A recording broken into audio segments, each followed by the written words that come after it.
Մեթյու Հենրի, ամենօրյա ընթերցանություն, օր մայիսի 19։ Լամուել թագավորի խոսքերը, այն պատգամը, որով նրան խրատեց իր մայրը, Առակաց 31-րդ գլուխ, առաջին խոսք։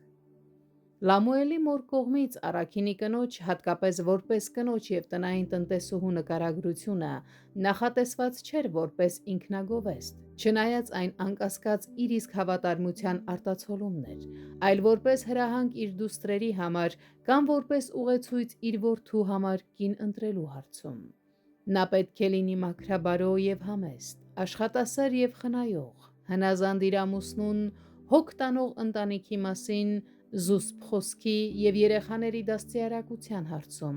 և ամենակարևորը, բարեխիղճ Աստծո առջև իր պարտականությունը կատարելու հարցում։ Երբ երեխաները մոր խնամքի տակ են, նա հնարավորություն ունի ճիշտ ձևավորել նրանց միտքը։ Հասուն մարդիկ պետք է հաճախ հիշեն այն բարի խրատներն ու դաստիարակությունը, որ ստացել են մանկության տարիներին։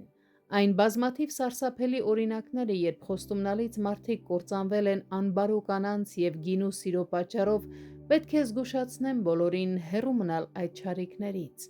Գինին պետք է գործածվի կարիքի կամ բժշկության համար։ Աստծո յուրաքանչյուր արարած բարի է, և գինին, թեև հաճախ չարաշահվում է, այնուամենայնիվ ունի իր օգտակարությունը։ Նույն սկզբունքով էլ տեղին գովասանքն ու մխիթարությունը պետք է տրվեն որպես զորացնող միջոց ընկճված և փորձության մեջ գտնվող մարդկանց, այլ ոչ թե ինքնավստահ և ինքնաբավ մարդկանց։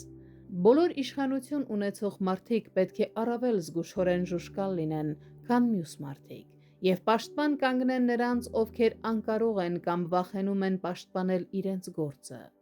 Մեր օրհնյալ Տերը չի մերժել իրեն առաջարկվող վշտի բաժակի ամենադառը կաթիլներից, բայց իր մխիթարության բաժակը